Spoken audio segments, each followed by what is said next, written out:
Good morning. Hi, you guys. Thank you so much for hopping on to the Time Saver Challenge. I'm going to be honest, it's a little bit crazy over here this morning. So I hope that you are having a nice, smooth Tuesday. Um, and I hope that you enjoyed your challenge. So yesterday we had, I gave the challenge of writing down your day-to-day list. This whole Time Saver Challenge is about accountability with your time, which I'm going to be honest, I'm not always good at doing that. And my husband today would probably say that I'm not good at doing it today. For sure. But life happens. And when you look at the things in your list, this is why time management is so important, because things come up. Kids get sick, or a client needs something sooner, or your car gets bumped, or someone changes something, and we need to have the flexibility to work around it, and there's so many opportunities for us to save time in our day. And so that first list, writing down your day-to-day, everything that takes up your time in the day, writing that down is a way for us to see where we have opportunities to improve and where we have habits that need tweaking. And yeah, that's what. So this week today we're going to be doing a week by week challenge. It doesn't take as long as the day to day, because we all know that you get a million things done in a day, but a week, it's a little bit quicker. If we look at the things that we don't do every day, but we only do once a week or twice a week, that list, you can jot those down quicker. And this list is one that I find easier to delegate. The day-to-day things, it's like, no, this is what I do every single day, and this is how I do it, and it's more our routine. And the week by week and the month by month, those things kind of come up all of a sudden. And so by writing them down, we've got accountability there, and we know what we need to get done. That kind of can go on the back burner. And those things are a little bit easier to delegate out. I had a couple of women in the group send me their loathe list from yesterday's challenge. And thank you so much for doing that. You ladies are the best. But a lot of the things on their loathe challenge, or on their loathe category, are things that could easily be delegated out. With a little creativity and a little commitment. And some of those things could even be done on a weekly basis. And the things like housework or yard work, those are really easy to delegate out. Let's see, what else was there that I was going to talk about with that. So with one of the ideas that I gave one of the ladies was, yard work really stresses her out. And so I was like, well, why don't you have your husband do it? And then there's something with the husband. Well, there's somebody else. What about kids in your neighborhood? There's always, if your immediate team, like your immediate family, your immediate, like your close group, your tribe, if they can't show up for you, if they can't help with that, find someone else to do it. Certainly a few bucks to have someone spend hours mowing your lawn instead of you doing it, so that you can have that time to work on your business or to work on your health or whatever your goals are. That's certainly worth it, because time is something that we just can't ever get back, and we can use that time to be generating revenue and growing and spending time with our family. So writing down going through our load list and looking for solutions is how we're going to free up time for ourselves. And that's where we're going to get that flexibility to spend more time present and spend more time doing the things that we love and creating the things that we want to create, and lighting up all the things that light us up. So one of the things with women is we tend to think, oh, I have to do it all, and I have to do it all right now, and I have to do it all myself, and we don't write it down, and we don't realize all of the steps, all of that tacit knowledge that we have, all those things that we really only can do because we can't explain it to someone. And that gets so overwhelming for us and takes up so much time. And we get in this kind of overwhelm and this cycle of only I can do it. No, only I can do it. And no one can help me. I'll do it faster. I'll do it better. I'll do it faster. They don't know how to do it. And it just takes time to train people. And when you don't have habits, when you don't have the habit of routines or systems, and you don't know how to delegate to hire people, or you don't know how to tell someone how to do something for you to train, then you in your home, then you can't do those things in business. So usually if your home life is chaotic and you feel like you're drowning, what does your business look like? It's usually the same because those skills are the same, and that's where you get the work-life balance, is when you're balanced in your home and you know how to use these skills, systems, workflows, automation, delegation, managing a team. When you know how to do that in your home, you know how to do that in a business. And that's why women are so amazing at running businesses, is if they are not distracted, that is. But that's why women are so great at running businesses, because we can handle a lot. We can handle a lot. And we've practiced it over and over in our home. We're building our family. We can also build a business if you learn to delegate, learn to automate. But first you have to have some accountability about what you're doing.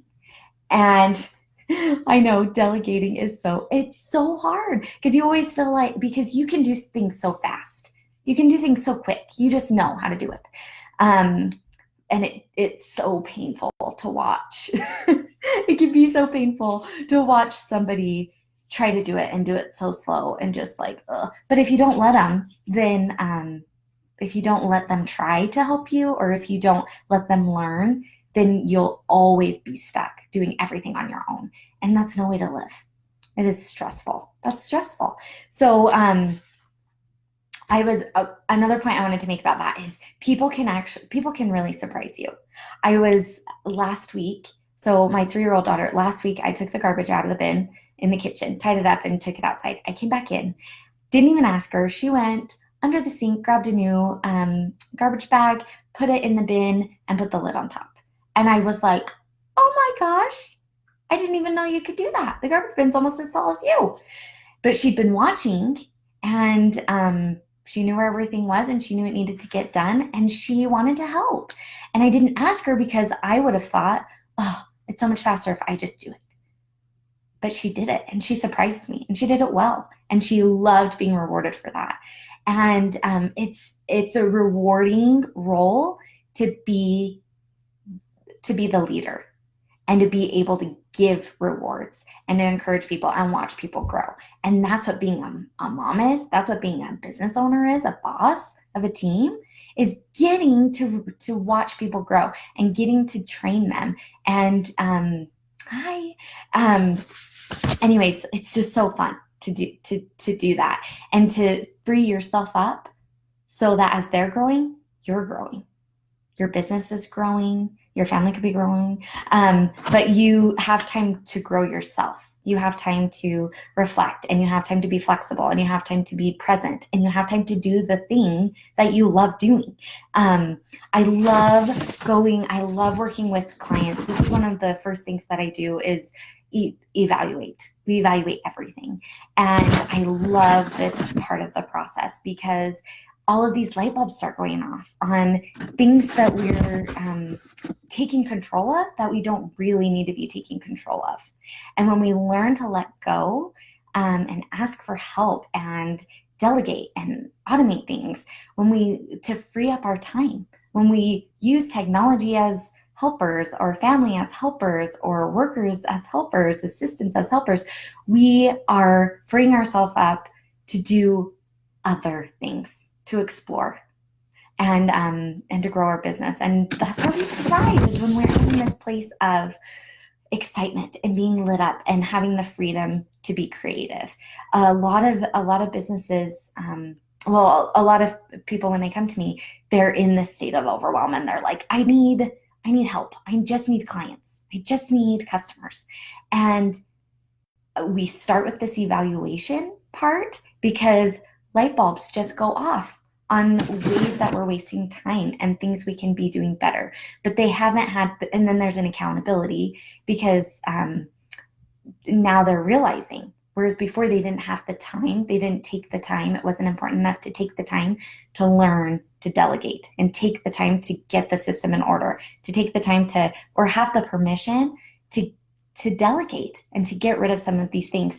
And so if you get nothing from this training, if you get nothing else from these 3-day trainings, then I want to give you permission to ask for help and permission to delegate, permission to take time to set up some routines and to set up some systems to let your team help you, whether that's your supportive family or hiring an assistant or growing your team and expanding your business, or even something as simple as hiring a neighborhood kid to do your lawn so that you have time to grow the thing that you love and to work on your goals.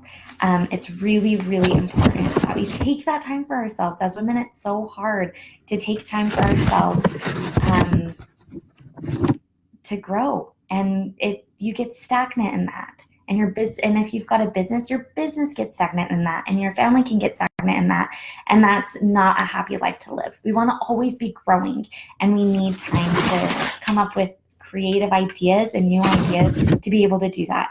And so I want you to take a look at what is on your loathe list. What are the things that are stagnant? What are the things that don't light you up, that you don't love doing? Look at those things and find a solution. Who could help me do it? Who could do it for me? Who could I trade something with to get it done, so that I can use that time to focus on growing my goal, growing my business, or working on myself for whatever reason, whatever your goals are. Use that time instead towards your goal. And that's what the loathe list is for. And I wanted to spend a whole day talking about that list because, not because it's negative, and I don't want you to get stuck in a negative cycle with that at all, or to have any guilt attached to that or anything like that. But I just, the awareness, the accountability and the freedom that it can give you, just acknowledging what specifically is stressing you out, what specifically is holding you back, what specifically is sucking your time, because there's always a solution. So go through your loathe list today. So you've got two challenges today. So the first challenge is to print out the page on the workbook, the list of your week by week things. Everything that you do, like once or twice a week, what do you do on there? Write it down. That list is not going to take you as long as yesterday's list where you wrote down everything you do in a day. So it's pretty quick. Write it down, and then the second part is to go through your loathe list from yesterday and try to find a solution. Try to find a solution take a couple of things, take everything, however much time you have. Try to think of a solution. And who is someone that can help me? Is there a way I could make it more fun? Is there a way I could get my family involved? Is there a way that I could afford to hire someone to do it? Could I get a mommy's helper or whatever? Use that load list to make you better and to recognize the things that are negative and get rid of them and find a solution. If you need some ideas, I have tons of apps that I love to use that I know about, and tons of ideas on ways to create a system or books to recommend. So or I could maybe give you some creative ideas on your specific problem. So if you have, if you'd like some ideas on a solution, write it in the group. I'm sure a lot of people also have the same issue, or this, the same stress, and would love to help too. So write it in the comments here, or write it in the group somewhere, or send me a message if it's more of a private thing, and let's find a solution. Because if you can't find a solution on your own, somebody has the answer. So you can always get help. And I'd love to help you with that. So that is your challenge. Write it down. And I'm also going to be giving, for somebody that completes all of the challenges for the week, for the 3 days, a challenge for every day, I'm going to be giving away a free mini business audit where I go through and audit a part of your business, a part of your online presence, and help give you some clarity and accountability on things that aren't working and some creative solutions on how to fix it, or by delegating it, automating it, whatever, looking at it in a new approach. Because when we are stressed out, our creative mind is just off. We do not have the capacity to be stressed out and overwhelmed and creative and learning new ideas, coming up with new ideas and learning new things. It doesn't work that way. It's one, so I want to help you with that. So let me know. And thank you so much for hopping on. Thank you for being in the challenge. And there will be a replay. So if you missed a part of it and want to watch it again, you totally can. Thank you so much for being supportive and for being part of this Time Saver training.